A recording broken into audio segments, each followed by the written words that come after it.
Amang Banal, maraming salamat po, Panginoon, sa buong araw, Panginoon, na iyong ginawa sa amin, Panginoon, simula kaninang umaga, Panginoon, sa iyong mga salita na yung pinaabot sa iyong mensahe. Maging ngayong hapon, Panginoon, we pray, Panginoon, for your guidance, Panginoon, for your Holy Spirit, Panginoon, na siyang umilos, Panginoon, sa bawat isa. We pray for our hearts, Panginoon, na pagkakalima ng iyong mga salita, Panginoon. Lord, forgive us, Panginoon, kung meron kami mga laking, Panginoon, and unrighteousness, Panginoon. We humbly come to you, Panginoon. Ikaw siya magdinis at mag-ingat sa bawat isa. Protect us from the works of evil ngayong hapon, Panginoon. We cancel all the works of evil, Panginoon, sa antok, Panginoon, sa distractions, Panginoon, sa labas. Lord, sa lahat ng mga bagay, Panginoon, na naiwan namin sa bahay. Tulungan mo kami, Panginoon, to concentrate, Panginoon, sa iyong mga salita, Panginoon. Lord, ang nawa, Panginoon, ang iyong mga salita, Panginoon, ay binremain in our hearts, Panginoon, at magbunga sa aming mga buhay, Panginoon. Salamat, Panginoon. Ikaw po ang siyang manguna, Panginoon, maging sa iyong lingkod, Panginoon. Itagulo po, Panginoon, ako sa iyong lingkuran, Panginoon. Ikaw po ang siyang magbigay, Panginoon, ng mga tamang mensahe, Panginoon, na yung gusto ipagod, Panginoon. Lord, hindi po kami karapat-dapat, Panginoon, but Lord, ikaw po ang siyang nagbibigay, Panginoon. Ang kalooban mo, Panginoon, na siya lang ang kami sinusunod, Panginoon. Lord, gamitin mo bawat isa sa amin, Panginoon, na maging daluyan, Panginoon, ng pagpapala ng iyong mga salita, Panginoon. Salamat sa bawat isa, Panginoon. We pray all these things in Jesus' name. Amen. Hindi matibay yung ating ano eh. Ano lang. Dapat pala dito na lang sa labas, no, Ken? Dito, kaya natin lagyan. Hindi naman siguro mapupunin. Hindi kasi natin pwedeng itang-tax kasi, ano, 7 dito. Ayun. Sige po, habang inaano. Okay po, nababasa po natin? Yes. Oo. Yung iba po, 4 na yung mata eh. Sige. So, meron dito, creation. Yan, maiisa-isa po natin siya. Ano po ito? Sa Bible School po, ito po ay eschatology, ang subject na ito. So, yung pinag-aaralan nila yan ng mahabang panahon. Pero, may mga hindi rin nakapag-aral sa Bible School na pinapaunawa ng Panginoon ang kanyang salita, nauunawaan. By the help of the Holy Spirit. Yan ang ano. Kaya hindi po natin pwedeng tawaran yung pagkilos ng banal na Espiritu sa bawat isa. Pwede na kapag-aral o hindi. Pag ginamit ka ng Panginoon, pag pinawa sa iyo salita ng Panginoon. Kapag ikaw ay mayroong subong buhay, gagamitin ka ng Panginoon. Ayun. So magandang hapon po, lahat po ba nakapagkape na? Kulang pa. May tinapay po tayo sa labas, meron po tayong buns, tapos pwede po uling magtimpla ng kape. Baka nervyusin na tayo nito. Sige, Bible timeline. Ito po yung buong laman ng Biblia. In summary po yan. Simula sa creation hanggang new heaven and new earth. Yan po ay yung mababasa niyo simula sa Genesis hanggang sa Revelation. Ito po yung mga events sa Biblia. Hindi lang po sa Bible, dito sa buhay natin. Yung mga nangyari na at mga mangyayari pa. Ayan po. So, sa una muna po tayo, creation. Ayan. Nagsimula ang lahat sa isang perpektong plano ng Diyos. Nilikha niya ang mundo at lahat ng bagay dito. Alam na po natin yan. Pati na ang tao. Nilikha niya si Adan at si Eva sa kanyang sariling image. Sa panahon ngayon, nabuhay sila na yung may malapit na relasyon sa Panginoon. Ibig sabihin, buhay sa spiritual. Walang sakit, walang pagturusa, walang kahirapan, walang kamatayan. Yan. utos ang Diyos. Ang sabi niya, huwag kumain ng bunga ng isang punong kahoy, yung bunga ng punong kahoy na nagbibigay ng kaalaman sa mabuti at masama. Pero anong ginawa nila? Nakinig sila sa diablo at sinuway nila ang utos ng Diyos. Yon, dahil dito, pumasok ang kasalanan sa mundo. At namatay sila. Saan sila namatay? Sa spiritual. Yun. Hindi pa sa katawan, sa spiritual. Nawala ang kanilang malapit na relasyon sa Panginoon. Simula noon, ang lahat ng tao ay pinanganak na makasalanan at hiwalay sa Diyos. Patay sa espiritu. Yan, ang kasalanan na naghiwalay sa atin sa Diyos. No? At ang bunga ng kasalanan ay kamatayan. Sinabi yan sa Roma 6:23. At hindi natin ito pwedeng takasan. Yan. Roma 5:12. Pakibasa po. Gusto ko po lahat ay mag-participate para hindi po tayo antukin. Nandyan po yung mic. Isa-isa po tayo. Basahin po. Yung ipa-flash po na, nandyan. Nasaan po yung isang mic? Ayan po. Ano po tayo? Sunod-sunod po. Pwede po kayong magtabi-tabi. Yan po sa tayo search mo lang. Para po hindi tayo aantukin po kasi maaantok po yung papaypayan po kayo. Ayun. Sige po tayo search. Ako muna? Opo. Sunod-sunod. Parang sa classroom lang tayo para... Hello. Basahin mo na. Opo. Sa Roma 5:12, ang kasalanan ay pumasok sa sanlibutan sa pamagitan ng isang tao, at ang kamatayan ay pumasok sa pamagitan ng kasalanan. Dahil dito, lumaganap ang kamatayan sa lahat ng tao sapagkat ang lahat ay nagkasala. Malinaw po, no? Lahat ay nagkasala. Yung generational sin na namana natin. Kasi ang isang lang naman no? Galing kay Adan at kay Eva. So, Old Testament. Dana lang natin yan. Old Testament period. So, yung Old Testament period, ito yung mga panahon ng kautusan ni Moises, panahon ng mga propeta, at yung mga prophecy, mga propesiya tungkol sa darating na tagapagligtas. Okay? Sa panahon ito, ipinakita ng Diyos kung gaano kabigat yung kasalanan ng tao na hindi niya kayang iligtas ang kanyang sarili sa pamamagitan ng pagsunod sa kautusan. Di ba po? Kaya sa panahon na to, ipinangako ang isang tagapagligtas. Darating na Mesyas. Pag sinabing Mesyas, the anointed one, ang itinalaga. Tinalagang tagapagligtas na tutubos sa kasalanan ng mundo. So, Isaiah 9:6, sino pong sunod na magbabasa? Ayan, sige, Ed.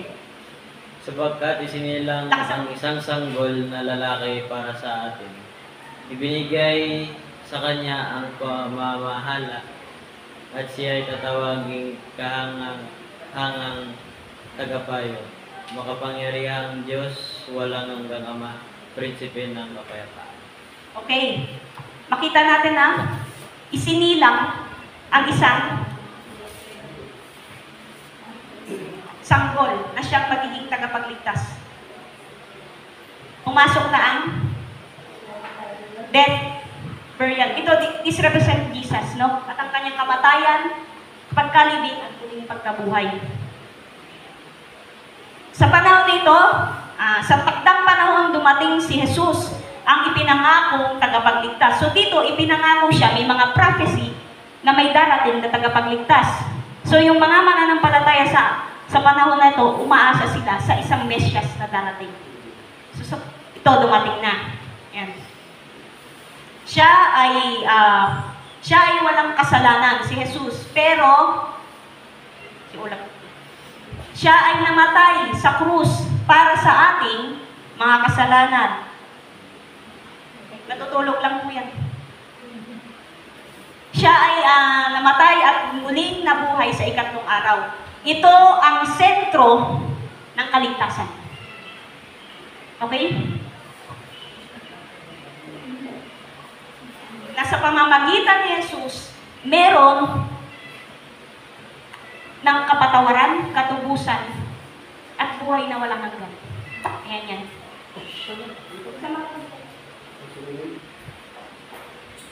Ganyan po siya pag Okay, intermission lang po yan. Unang Korinto 15, 3-4. And si Malin. 1 Corinthians 15:3-4. Sapagkat ibinigay ko sa inyo bilang pinakamahalaga sa lahat ang tinanggap ko rin na si Kristo'y namatay dahil sa ating mga kasalanan, tulad ng sinasabi sa kasulatan.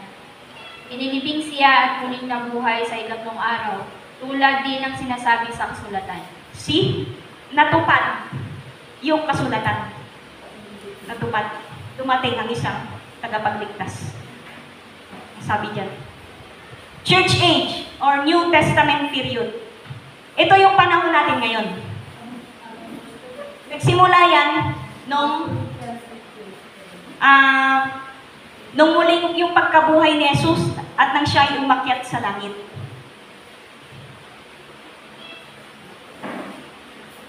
Simula nung muling mabuhay si Jesus, ipinagpatuloy ng mga alagad yung pag-i-spread o pagpapakalat ng mabuting balita. Ano yung mabuting balita?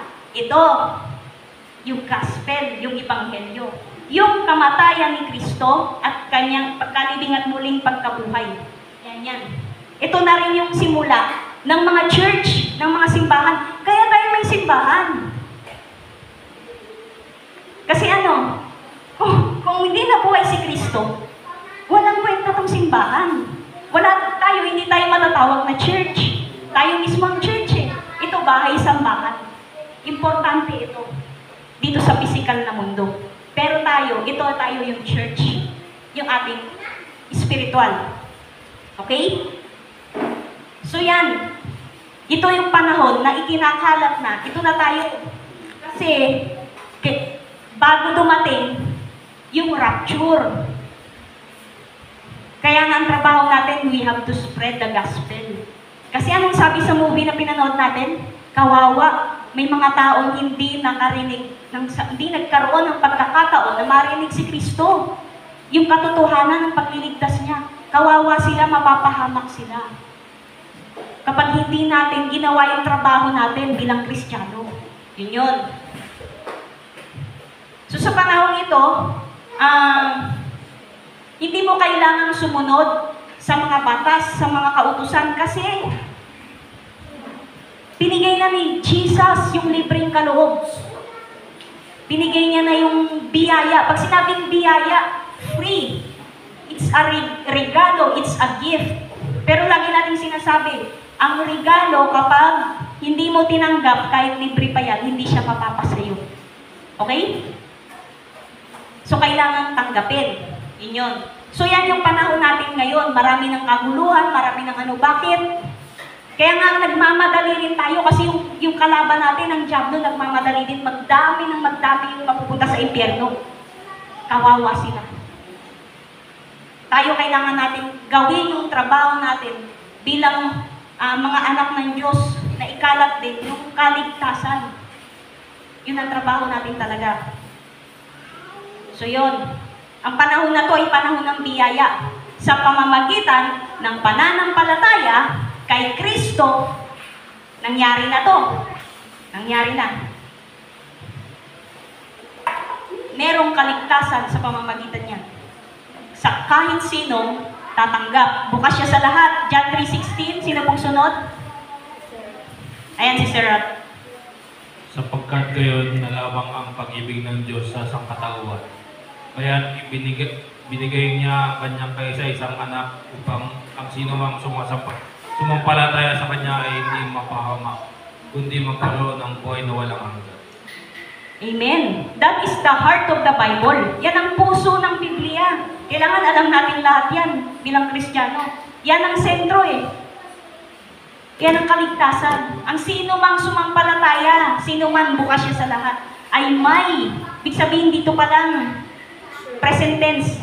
Alam mong may buhay na walang hanggan, hindi pagkatapos, walang sinabi niya na pagkatapos mo mamatay. Kundi ngayon, may buhay na walang hanggan. Okay? Matthew 28:19-20. Mateo 28, verse 19 to 20. Kaya't humayo kayo, gawin ninyong alagad ko ang mga tao sa lahat ng mga bansa. Bautismuhan ninyo sila sa pangalan ng Ama at ng Anak at ng Espiritu Santo. Verse 20. Verse 20. Turuan ninyo silang sumunod sa lahat ng iniutos ko sa inyo. Tandaan ninyo, ako'y laging kasama ninyo hanggang sa katapusan ng panahon. Okay. Sabi sa verse 19, kaya't humayo kayo, gawin ninyong alagad. Ang verse po na yan ay dakilang utos ng Panginoong Hesus na yung pagpapalaganap ng mabuting balita, yung good news, the gospel, yung kaligtasan po. Kaya sinabing gawin yung alagad, ibig sabihin yung mga mananampalataya, no? Yan, kaya yun ang trabaho natin. Yan yung panahon natin ngayon, ang pagpapakalat ng kaligtasan, ang good news. Okay? Efeso 2:8-9. Sapagkat dahil sa kagandahang loob ng Diyos, kayo ay naligtas sa pamamagitan ng pananampalataya at ito'y kalooban ng Diyos at hindi mula sa inyong sarili. Kaloob ng Diyos, yun na naman, binanggit na naman. Biyaya kaloob. Ibig sabihin regalo. Hindi ang kaligtasan, hindi dahil sa atin. Verse 9 po. Hindi ito bunga ng inyong mga gawa, kaya't walang maipagmalaki ang sinuman. See, walang may pagmamalaki ang sino man. Ang sabi dun sa pelikula, I went to college. Nakatapos ako ng kolehiyo. Nagsuporta ako. Yung babae, di ba, sabi niya, nagsuporta ako sa pamilya ko. Nag-volunteer ako sa maraming bagay. Siguro marami siyang donation, mga foundation, mga charity na pinag-donatan niya. Bigay siya ng ayuda. Baka nagtulong pa siya sa mga nasa salanta ng bagyo o kung anong mga dilubyo. Pero sabi niya, I'm a good person. Sabi niya. Pero hindi yun. Hindi sa ating mga gawa. Kasi ang kaligtasan ay biyaya ng Diyos. Siya lang ang makakagawa. Okay? Punta na tayo. Iwanan muna natin. Rapture. Ang rapture ay isang biglaang pangyayari kung saan kukunin ni Jesus ang lahat ng tunay na sumasampalataya sa Kanya. Tunay na sumasampalataya. Buhay man o patay. Pag sinabing rapture, sudden snatching yan. Hindi yan killing, ha? Hindi yan yung biglang kukunin ng Diyos na kukunin yung buhay mo. Hindi. Kundi, buhay man o patay, yung mga nauna sa atin, parang sa snatcher, di ba? Kinuha yung cellphone mo, bigla yun. Wala namang snatcher na bye, tapos sa'yo. Siyempre, pag ini-snatch, bigla yun, tapos tatakbo na yun, hindi mo na mamalayan kung saan pumunta.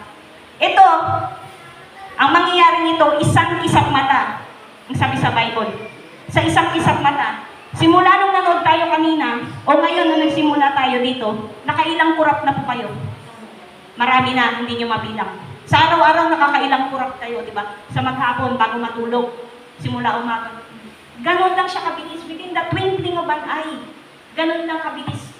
Uunahin muna yung mga patay na. Ano yung patay? Patay na sa physical. Yung mga mahal natin sa buhay na nakalibing na ngayon. At ang kaluluwa nila nandun sa Panginoon. So sila, mauuna muna sila, bubuhayin ang kanilang lupang katawan. Yan. Magiging glorified body.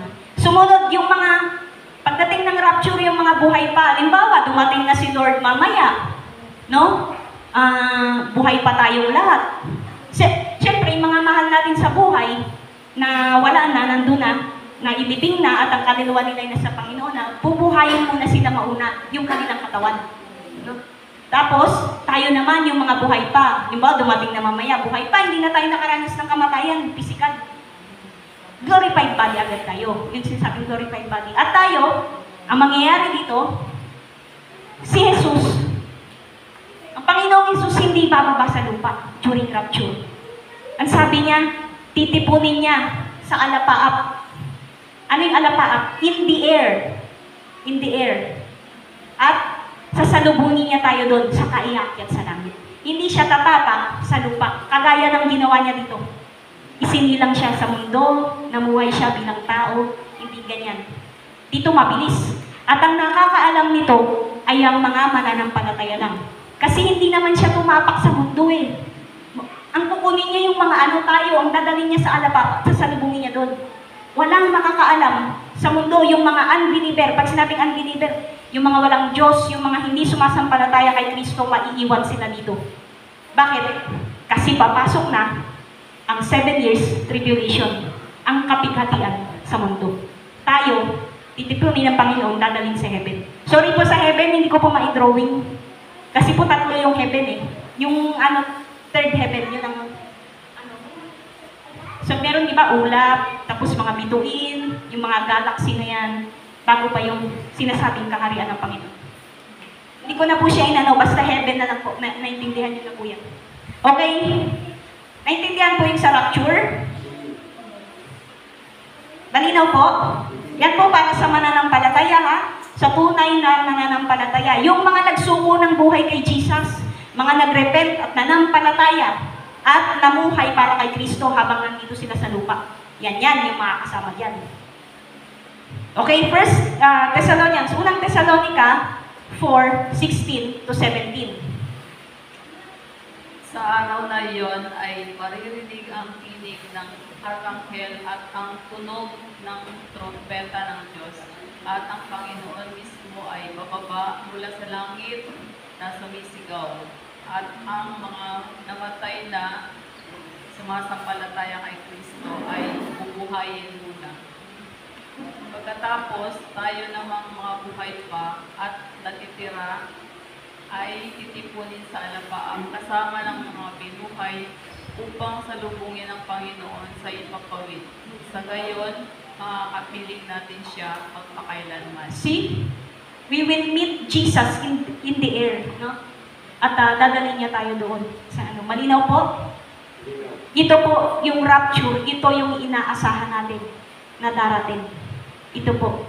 Ito po kaya tayo nagmamadali na sana makawin pa tayo ng mga kaluluwa na makakilala sa Panginoong Yesus.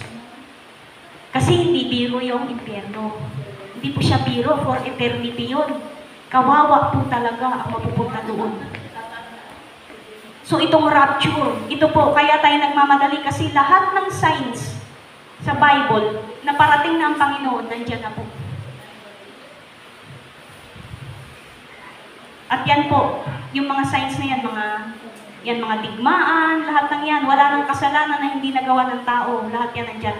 Preparation na yan sa pagpasok ni Antichrist. Okay po? Punta na po tayo sa tribulation. Pinapit natin na siya ng 7 taon ang kapighatian sa mundo.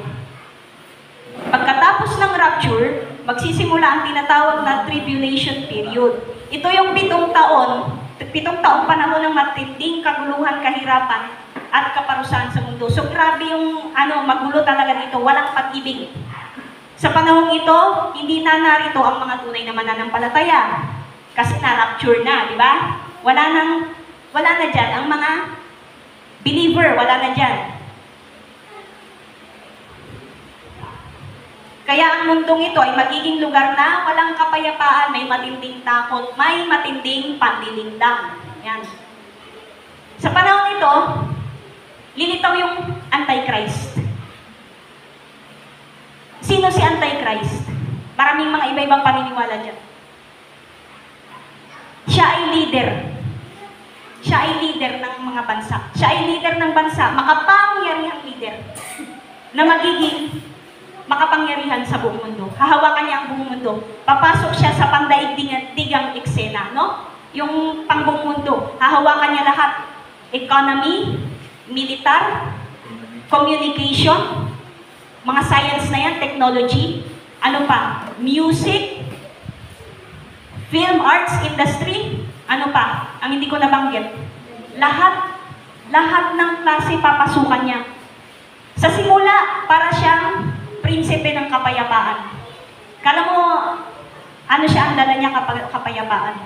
Pero pagdating ng kalahating taon, ng 7 years, kasi sabi sa Bible, pag binasa nyo, 42 months. Yung 42 months, kalahati. Ano ba yung 42 months? That is equivalent to 3 kalahating taon. 3.5 years. So sa kalahatian ng tribulation period, lalabas ang tunay niyang anyo. Hindi tunay na anyong na halimaw siya, ha? Kasi sabi sa Bible, halimaw. Pero ito, tao ito, si Antichrist. tao ito, makapangyarihan. Makapangyarihan. Naniniwala ako possessed to, possessed. Possessed ng demons to. Pero hindi yung hindi ganun. No? Hindi yung nagko-control sa kanya, si Satanas. So, kasama niya, nilitaw ang bulaang propeta sa panahon na yan. Yung tinatawag na false prophet. Sino yung false prophet? Siya ay tao rin. Religious leader ito. Ano ba pag naisip natin religious leader? Siyempre, may hawak ng simbahan. Tagapangulo ng malaking. Makapangyarihan din to. Ano ba yung mga pwedeng pari, pope. Pero, marami nagsasabi na, yun na, hindi ko na sasabihin. No? Kamamatay lang yung pope nakaraan. Hindi natin alam kung sino mong kapalit. Parang may Pinoy, no? Nagmarites pa eh. No? Parang may Pinoy na si Tatlo eh, na nila. Na parang gusto niyang pumalit. So, yun. Si Bulaang Propeta, tao rin siya. Siya ang tatayong spokesperson, tagapagsalita, at spiritual advisor ni Antichrist. Siya rin yung sinasabi sa Bible na beast of the earth, sila mga beast of the earth, pero siya yung mag-i-implement na magpatatak ng mark of the beast. Ano yung mark of the beast? Tatak ng halimaw? 666. Yan. May ibig sabihin yan sa tatak ng demonyo, tatak ni Satanas yan. Siya ang mag-i-implement, si Bulaang Propeta. At pipilitin niya ang mga tao na sambahin si Antichrist. Ngayon naman si Antichrist, pipilitin niya ang mga tao na sambahin siya. Mag-collide sila, mag-ano sila. At marami ang susunod. Marami. Kasi gagawa ng maraming himala dyan si religious leader, si false prophet, si Bulaang Propeta. Na akala ng mga tao galing sa Diyos. Grabe yung panliling lang dyan. Grabe, baka mag-magic na yan dyan para makaniwala, no? Di natin alam. Pero yun ang sinasabi ng Biblia. At lahat ng walang tatak ng 666 ay hindi paaring magbenta o makabili. Walang pwedeng, hindi ka pwedeng bumili sa tindahan, hindi ka pwedeng, lahat, puro paghihirap. Imagine na ikaw hindi ka makabili sa tindahan, hindi ka makakain. Hindi ka walang transaction na mangyayari sa'yo. Paano ka mabubuhay? Although tatakas ang kamatayan sa time na yan, sabi ng Bible. So, wag na natin pahabain. Basta yan, nandyan si Antichrist, at si Bulaang Propeta, at marami silang malilisip. Marami silang malilinlang. Okay, Pahayag 13:11-14. Sino pong sunod na magbabasa? Pahayag 13:11-14. At nakita ko, verse 11, at nakita ko ang isa pang halimaw na lumilitaw mula sa lupa. May dalawang sungay ito na tulad ng mga sungay ng isang batang tupa. Ngunit nagsalita ito na parang dragon.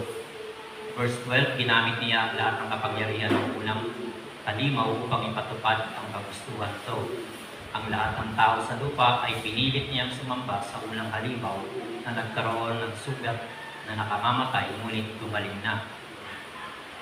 Verse 13, kahanga-hanga ang mga kababalaghang ginawa ng pangalawang halimaw. Nagpaulat siya ng apoy mula sa langit at ito'y nasaksihan ng mga tao. Verse 14, nalinlang niya ang lahat ng tao sa lupa sa pamamagitan ng mga kababalaghang kanyang ginawa sa harapan ng unang halimaw. Nahikayat niya ang mga taong gumawa ng isang larawan ng unang halimaw na nasugatan ng tabak ngunit nabuhay. Okay. Malinaw, no? Naintindihan po ba natin? Si unang halimaw is si Antichrist ang tinutukoy dyan. Ang pangalawang halimaw is si Bulaang Propeta. Malinaw naman, no? Na kaya makikita nyo si pangalawang halimaw gumawa ng maraming himala para sambahin si unang halimaw, si Antichrist. May sugat na hindi, that is one na pinapakita lang dyan, pinoportray lang, yung mga malakababalaghan na gagawin nila na maraming malilinlang. Halimaw lang ang term dyan kasi they are the son of perdition, man of sin. Pero tao sila. Tao. Hindi sila monster na katulad sa mga cartoons. Okay, Pahayag 13:16-17.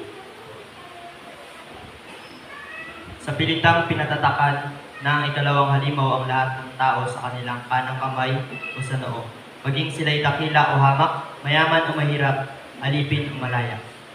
At walang maaaring magtinda o bumili malibang sila ay may tatak ng pangalan ng halimaw o ng bilang na katumbas ng pangalan niyo. Okay, malinaw, no? Simula ang propeta sa pangalawang halimaw, pilit nag-implement ng magpatatak sa noo at sa kanang kamay. So, makikita natin dyan, walang pwedeng bumili o makabenta. Lahat, dakila ka, makibig sabihin, walang pinipili. May posisyon ka, mayaman ka, mahirap ka, lahat, walang pinipili. Lahat implement under ni Antikristo at ni Bula ang propeta. Okay, iwanan mo natin yan. Iwanan na uli natin yan.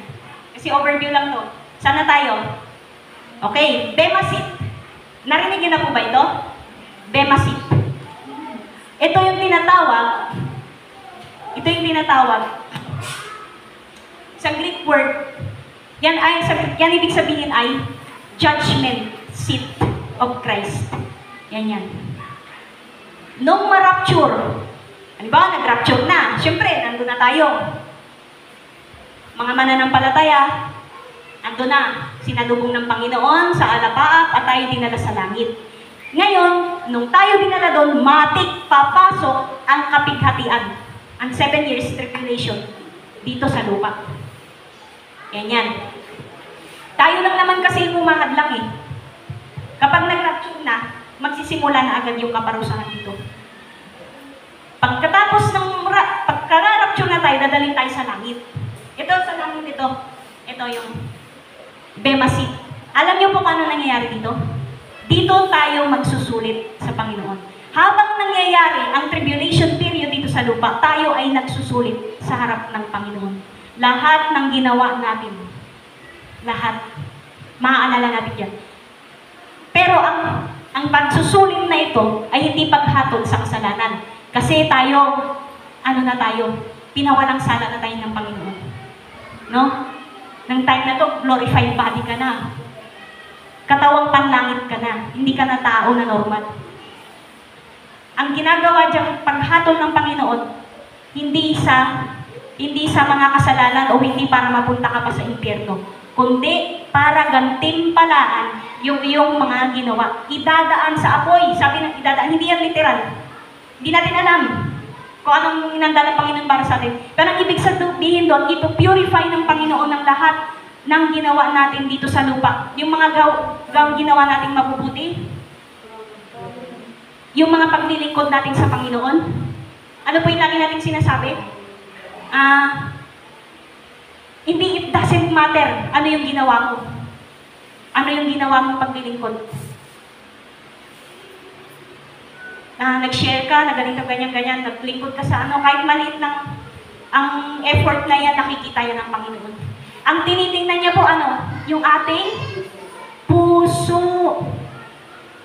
Kahit ano pa yung ginawa mo, ang titingnan niya, bakit mo ginawa? Ano ang intention mo? Para ba sa sarili mo? O para sa Panginoon? Ipupurify yan. Katulad ng isang gold. Kapag pakialis po si Olaf, kasi siya na kamistrap. Kapag ibinaan po yun, ipinurify. Ang gold, makikita niyo yung impurities, tinatanggal. At naiiwan yung mga pure na ginto. Yun ang naiipon lang. Ganon din po sa ating mga gawa. Sa pagdating nito. At alam niyo po, hindi po ito dahil hindi na wala ng kaparusahan eh. Masarap po sa panahon na ito. Kasi, puro pagpupuri yan. Pagpupuri sa Panginoon at pagkilala sa mga anak ng Diyos. No? Bibigyan kayo doon ng crown. Ano ba yung mga crown? Ano yung mga crown na hinahanda ng Panginoon para sa atin? Crown of righteousness, daanan lang po natin ito. Crown of righteousness para sa mga umaasang pagbabalik ni Kristo. Umaasa po ba tayo? Anticipate by heart? Sabi ka na ba? Nakunin ka na ba? Parang wala mo pagkano tayo. Sabi ka na ba dumating ng Panginoon? Kasi hindi pa handa, no? Bakit hindi handa? Baka hindi sigurado, Kaya tayo nag-anticipate ng pagdating ng Panginoon. Crown of righteousness, yan. Yan yun. Incorruptible crown para sa mga nagtagumpay laban sa laman. Crown of life para sa mga tapat kahit sa gitna ng pagsubok. Crown of of rejoicing. Kung ikaw nakadala ka ng kaluluwa sa Panginoon, meron kang ganito. Yan, mga nag-akay ng kaluluwa sa Panginoon. Crown of glory para ito sa mga pastor, leaders, tagapagturo ng salita ng Panginoon na tapat sa kanilang paglilingkod. Okay? Tinaanan lang po natin yan. Yan po yung 5 crown. Ang sarap po, no? Na mabigyan ka ng ng crown na Kaya po, wag po tayo yung yung mahirap yung tamad po tayo, Kristiyano tayo, pero tatamad-tamad tayo. Tapos pagdating doon, Lord, saan yung crown ko? Di ba? Parang naman, di ba? Yung mga effort natin, hindi po yan baliwala. Kung hindi to po sa simbahan o dito sa lupa, hindi po nare-recognize yung inyong mga effort. Sa langit po yan, nakalista po lahat yan. Meron po kayong gantimpala sa Panginoon. Basta po tapat ang inyong puso na para sa Panginoon po ang ating ginagawa. Yun. 2 Corinthians 5:10. Sino na pong sunod? 2 Corinthians 5:10. Sapagkat lahat tayo'y haharap sa hukuman ni Kristo at tatanggap ng nararapat ayon sa ating mga gawang mabuti o masama nang tayo'y nabubuhay pa sa katawang ito. Yun, malinaw naman po. Roma 14:10-12.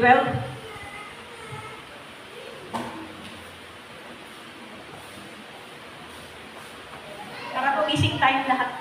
Wala nga. Roma 14:10-12. Verse 10. Ngunit ikaw, bakit mo hinatulan ng iyong kapatid? At ikaw naman, bakit mo hinahamag ang iyong kapatid? Tayong lahat ay harap sa hukuman ng Diyos. Ayan Verse po. 11. Sapagkat nasusulat sa amin ng Panginoon, dahil ako'y buhay, ang lahat ay luluhod sa harap ko, at ang bawat isa ay magpupuri sa Diyos. 12. Okay. Kaya't bawat isa sa atin ay magbibigay sulit sa Diyos. Yun. Yan. Ito yan. Bema seat, the judgment seat of Christ. Hindi siya parusa, kundi pagkilala, paggantimpala ng Panginoon sa lahat ng kanyang mga mananampalataya. Okay. Second coming. Pasok na po tayo sa second coming. Pag natapos ang 7 years tribulation sa lupa, babalik ang Panginoong Yesus. Ito yung pangalawang pagtapak niya sa lupa. Kasi nung rapture, hindi siya bumaba. Doon lang siya sa alapaap sumalubong. Galing sa langit, bumaba siya sa alapaap at sinalubong kanya mananampalataya. Dito, bababa siya. At bababa siya, hindi na para magligtas. Kasi tapos na ang ginawa niya. At binigyan na tayo ng panahon. Ng mahabang panahon. Namatay siya 2,000 years plus ago na. Ito na yung panahon na magkalat tayo ng ginawa ni Kristo. Para marami pang makakilala sa Panginoon at hindi mapahamak. Kasi, ito na, pagbaba niya, ang dala niya na, galit, puot yung wrath, matinding galit. At paghuhukom na. Judge na siya and king ang pagbalik niya. Ayun. Pagkatapos ng 7 taon ng tribulation, babalik si Jesus dito sa mundo at ito, tinatawag na second coming. Ayan na. Okay. Ngayon, ang kasama niya, alam niyo po ba kung sinong kasama niyang bababa sa lupa? Tayo. Yung lahat ng mananampalataya na na-rapture, natapos ng mag-bema seat habang nagtitribulation, kasama tayo ng Panginoon. Bababa tayo bilang hukbong langit na. Hindi ka na tao sa panahon na yan kasi nung na-rapture ka, glorified body ka na. Amen? Yung katawan mo fit for eternity. Kaya bababa ang Panginoon bilang hari, kasama ka. Yung mga tunay naman na nampalataya. Okay, pahayag 19:14. Sino na pong sunod? Si Ate. Sumusunod sa kanya ang mga upo ng langit na nakadamit ng malinis at puting lino at nakasakay rin sa mga kabayong puti. Okay.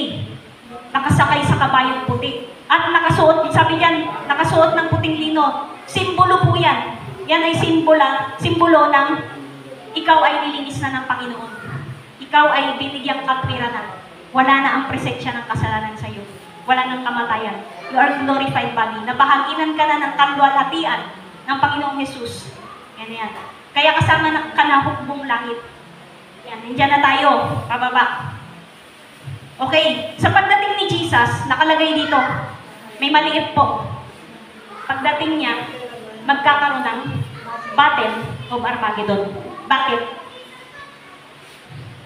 Nagkalat dito ng lagim si Antikristo at si Bulang propeta, pati yung mga bansa na sumunod sa kanila. Lahat ng yan. Tatapusin ng Diyos yung kanilang kasamaan sa panahon na ito. Lahat ng ito, wait lang sulatan natin. Sana tayo. Yan. Tatalunin ni Jesus yan.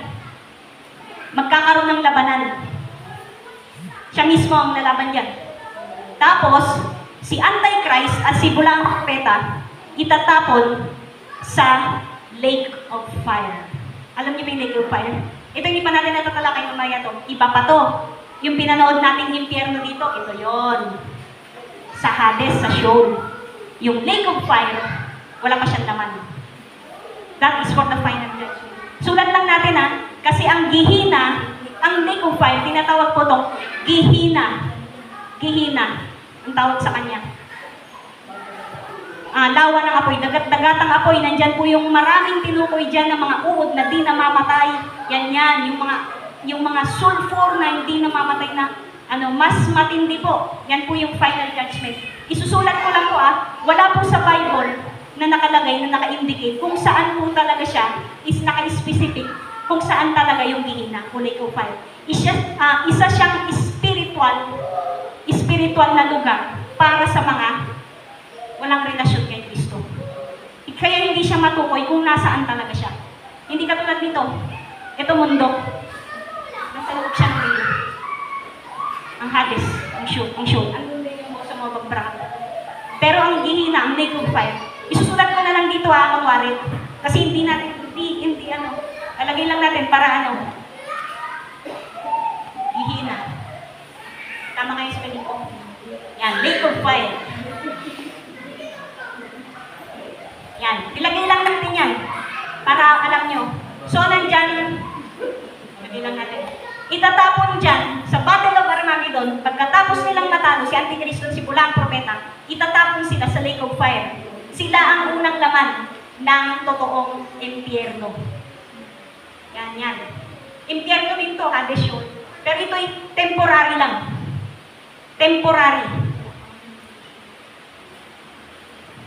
Temporary holding place lang to. Mamaya po malalaman nyo bakit temporary. Itatapon sila dito. Kasama yung mga hukbo, mga bansa na sumama sa kanila, nalindak nila during tribulation period. Naiunawan po natin? Hindi malinaw po? Malinaw. Okay. Pagkatapos niyan, si Satanas, ito, nandito na, di ba? Itinapon dito si Satanas pa pala. Ang gagawin kay Satan, ikukulong siya dito. Ito yung tinatawag na bottomless pit.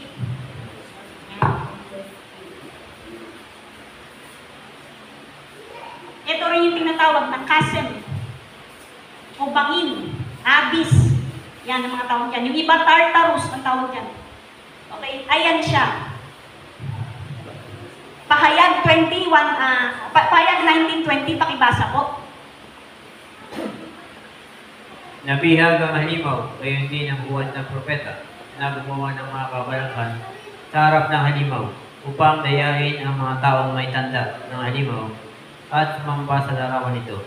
Ang halimaw at ang buwan ng propeta ay inihagis ng buhay sa lawa ng apoy na nagliliyab sa asopre.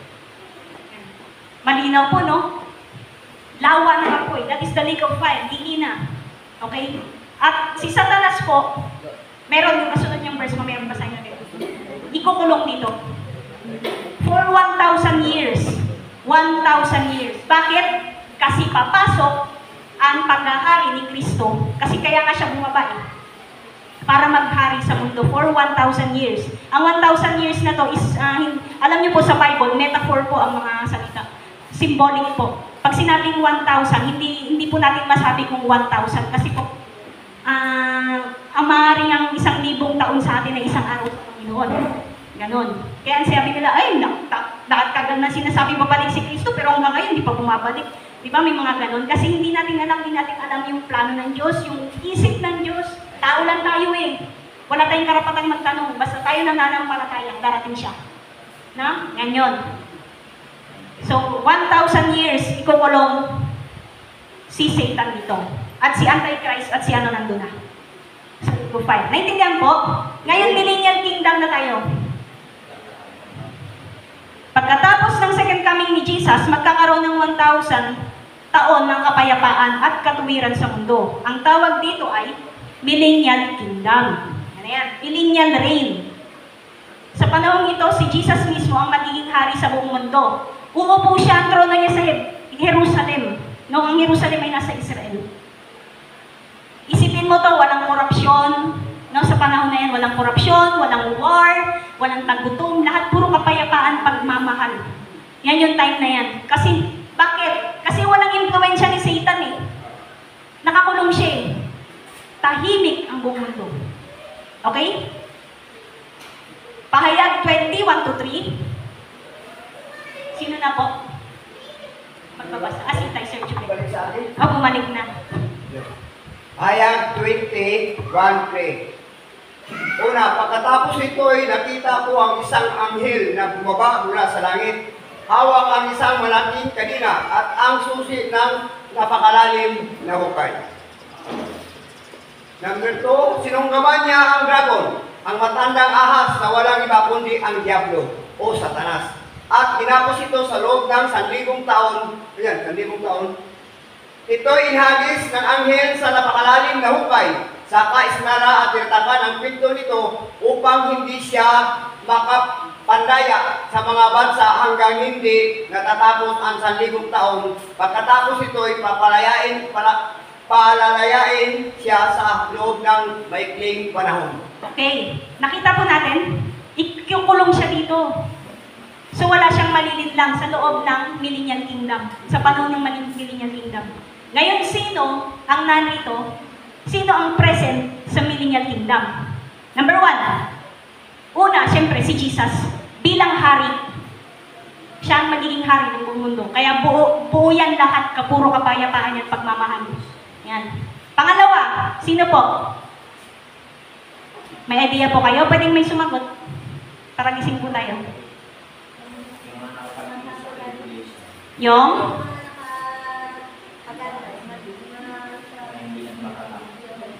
Yes. Pero may pangalawa pa. Natandaan nyo, yung mga na-rapture kasama. Bumaba ng second coming. At kasama ni Jesus dito, magkahari sa lupa. Kasama, nandito tayo during millennial kingdom. Pangatlo, tama yun. Yung mga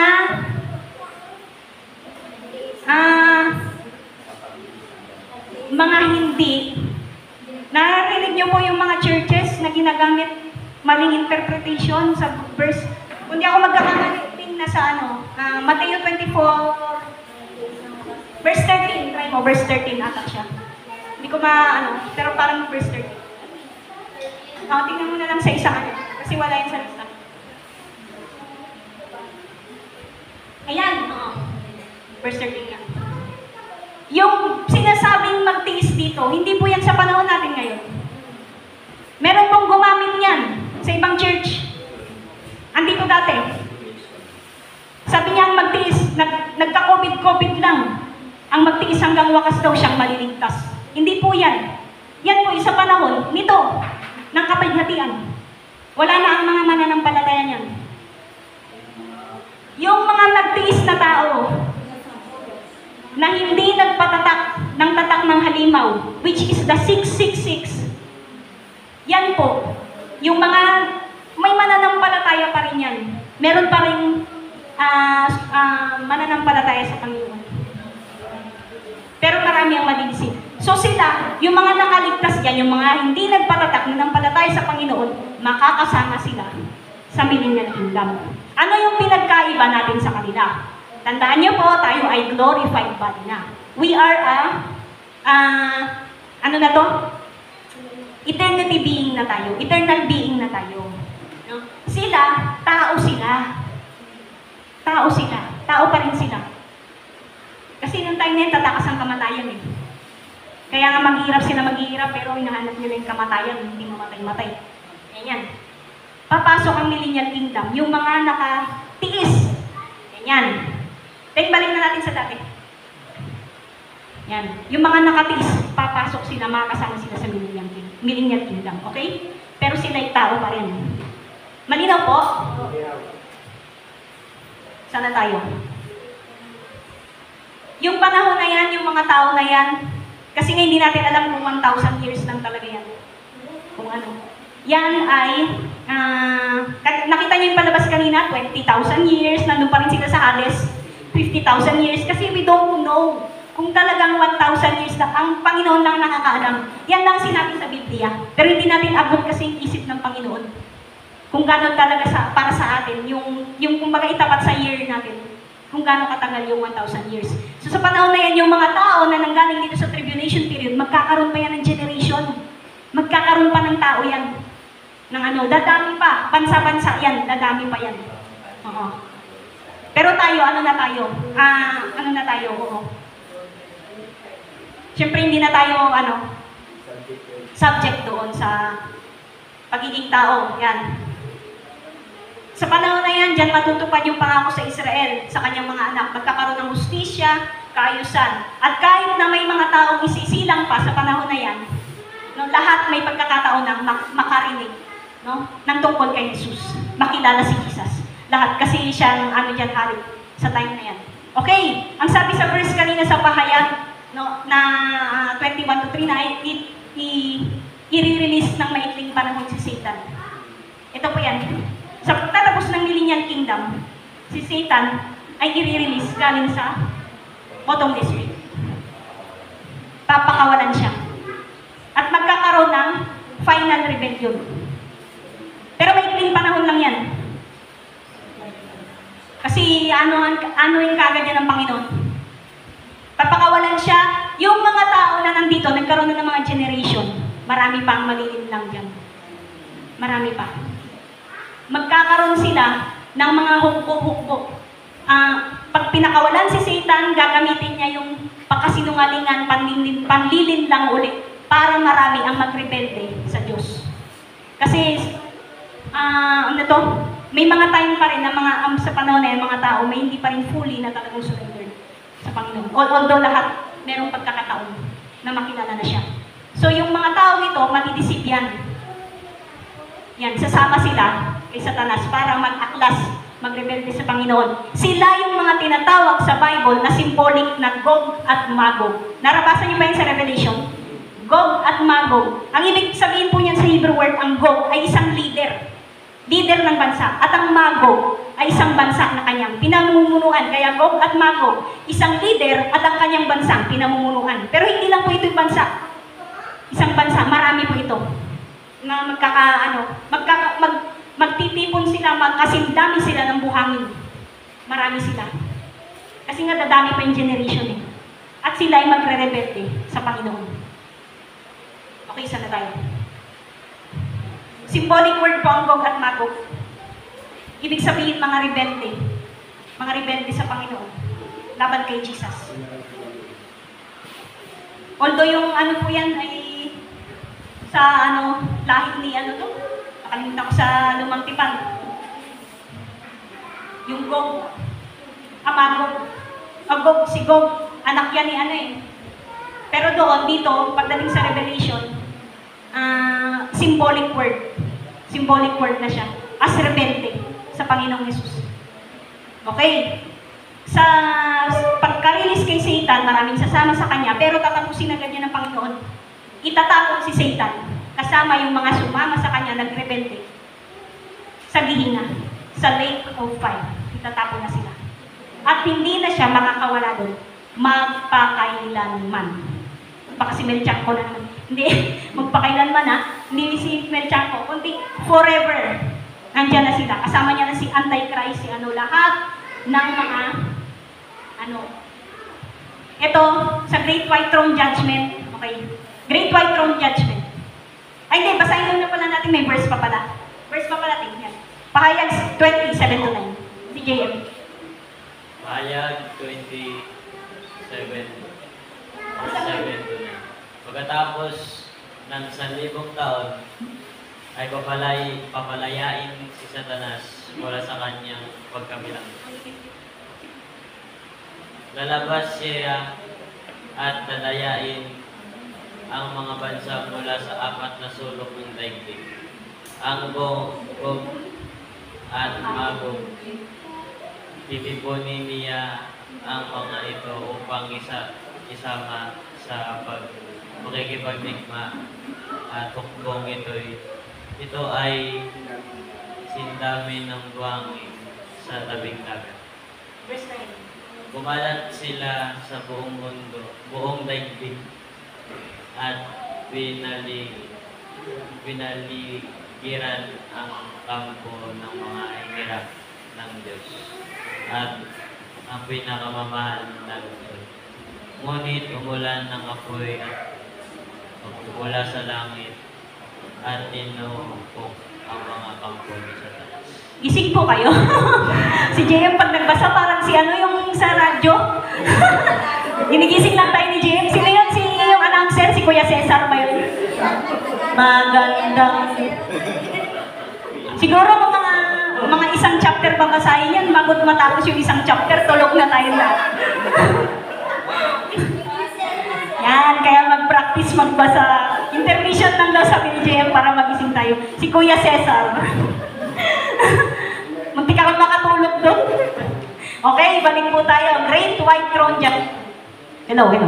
Isang araw, haharap at lahat ng taong namatay na hindi tumanggap kay Jesus sa isang malaking paghuhukom. Ang tawag dito ng Bible ay Great White Throne Judgment. Yan ay yung final judgment. Yung sinasabi kanina nung demonyo, ni Legion, doon sa di ba? Doon kay Shane Badman, di ba? Sa movie. Sabi niya, hindi pa ito. Sabi niya, grabing init dito, Legion. Hindi ko na kaya to magtiis. Sabi niya, sa tingin mo, mainit na to? Sabi niya, pagkatapos ng final judgment, itatapon tayong lahat sa, di ba na niya yun? At doon tayo forever. Sa lake of fire. Yun. Ibig sabihin dito, hindi pa masyadong, mas matindi doon. Kung dito nga, unbearable na, sabi, hindi mo na kayang tiisin. Doon pa kaya. Ayun. Sa Great White Throne Judgment, diyan na hahatulan. Yan na yung pinakahuling hatol. Wala nang second chance, wala na. Pinakahuling hatol sa mga hindi sumampalataya kay Jesus Christ. Ito yung mga nabuhay na walang Diyos. No? Hindi lang basta yung nag-reject kay Jesus Christ, yan. Yung mga hindi nagkaroon ng pagkakataon na maligtas. Kasi tinamad yung Kristiyano Ang sakit po, di ba? May mga hindi naligtas kasi tinamad tayong mag-spread ng gospel. See? Tapos pag for eternity, sisisihin nila tayo, ikaw hindi mo sinabi sa akin, nandiyan ka sa langit. Although hindi na tayo magkikita nun, hindi na natin alam kung. Pero ibig sabihin, they will go on and on sa ganon forever. Parang sisisihin tayo, bakit? Ano po ba natin? Sa panahon na to, bubuksan ang dalawang klase ng aklat. Yan. Una, aklat ng mga gawa. The Book of Works. Yan. Lahat ng gawa ng tao, masama o mabuti, yung walang pananampalataya sa Panginoon, lahat yan, iisa-isahin. Diyan papakita ng Panginoon, o sige nga, nagmamalaki ka. Tingnan natin kung kaya mong iligtas. Kaya kang iligtas ng iyong mga gawa. Yan. Kaya bubuksan ang Book of Work. Ngayon, pangalawang bubuksan dyan ay yung Book of Life. Yung aklat ng buhay. Yan na yun. Diyan nakalista yung pangalan ng mga tunay na sumampalataya kay Jesus. Amen. na sinong nananampalataya dito na nakasulat ang kanyang pangalan sa aklat ng buhay? Amen. Nakasulat sa aklat ng buhay. Kung ikaw tinanggap mo si Kristo, hindi lang sa puso, by heart, buong pagkatao, may kasamang pagsuko dapat kasi sabi may repentance. Kapag totoo kang nananampalataya, nangungunga siya, nagsisisi ka. Sisi na, hindi pagsisisi bilang tao, na nag-worry ka lang. Hindi yun. Kundi meron kang ayaw mong saktan ng Panginoon. Ayaw mo siyang masaktan dahil mahal mo siya. Yun yun. Yun ang tunay na pagsisisi. Meron kang godly sorrow. Yan. Yan ang mga nakasulat sa aklat ng buhay.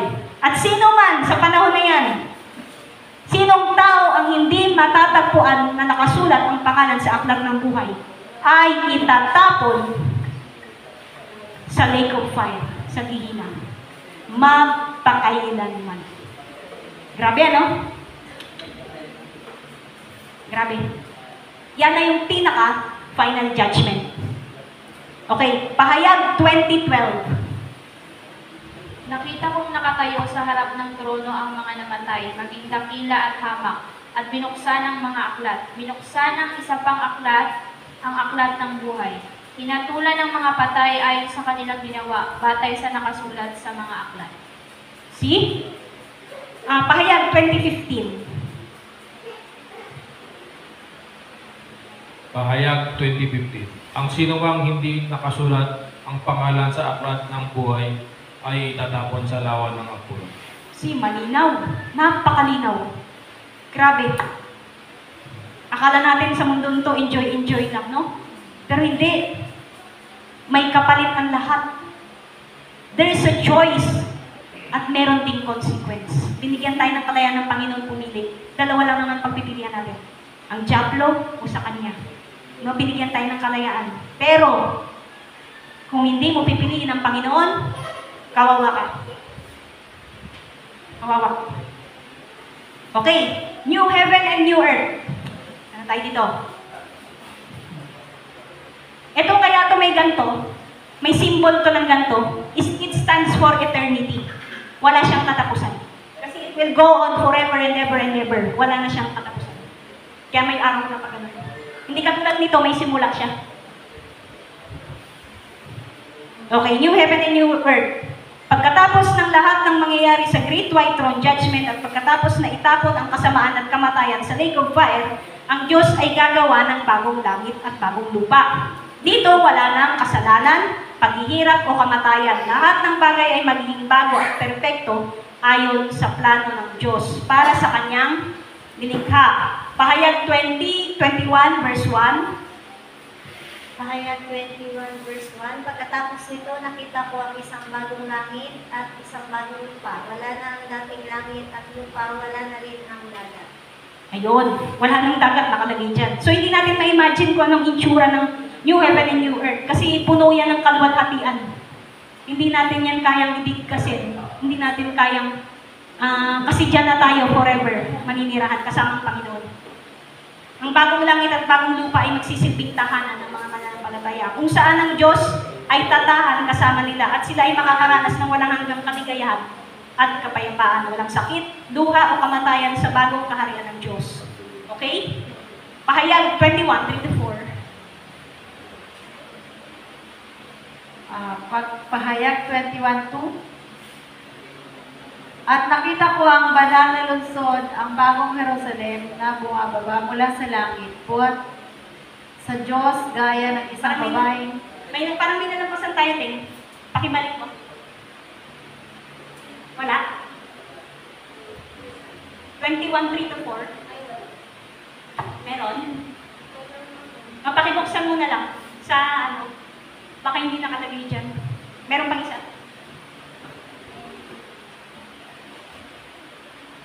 Yan po, dala siya. Pahayag 21:3. At narinig ko ang isang malakas na tinig na mula sa saluklukan na nagsasabi, narito, ang tabernakulo ng Diyos ay nasa mga tao, at siya ay mananahan sa kanila, at sila ay magiging mga bayan niya. At ang Diyos din ay sa kanila at magiging Diyos nila. Verse 4, papahirin niya ang bawat luha sa kanilang mga mata at hindi na magkakaroon ng kamatayan, hindi na magkakaroon pa ng dalamhati o pananambitan man o ng hirap pa man. Ang mga bagay ng una ay naparam na. Yung ating sketch tape po nasaan? Ay, ito pala. Patulong ng pakilagyan. Pakilagyan ko ito para sa yung... Wag lahat sa on na lang. Maidikit ko lang dito sa on. Ayan. Sige po, balik po tayo. Ayun. Nakalagay dyan tabernakulo, pero sa ibang translation is tahanan. Tahanan ng mananampalataya kasama ang Diyos. Ganyan. Bagong Jerusalem. May tinatawag sa sa Revelation na New Jerusalem. Sino ba yung mga yan? Ang bagong Jerusalem ay isang simbolo ng mga mananampalataya. Pag may nabasa kayong bagong Jerusalem o New Jerusalem, tayo po yan. Ang mananampalataya. Hindi ito isang literal na lungsod. Hindi yan yung Jerusalem na nasa Israel. Kundi spiritual at tahanan. Hindi natin ma-imagine yan. Hindi natin kayang Ito ay spiritual real. Hindi natin spiritual na tahanan para sa mga taong nanampalataya kay Jesus. At dito sila mamumuhay kasama ang Diyos magpakailanman. Ang New Jerusalem ay pinapakita din ang isang lugar ng kaluwalhatian at kagandahan at nagsisilbing tahanan ng mga inilagay sa Diyos mula sa lahat ng lahi at bansa. Okay? Yan na po yung pakayat bago tayo pabalik ng tengsang. Tayo po yan, mga mananampalataya po yan.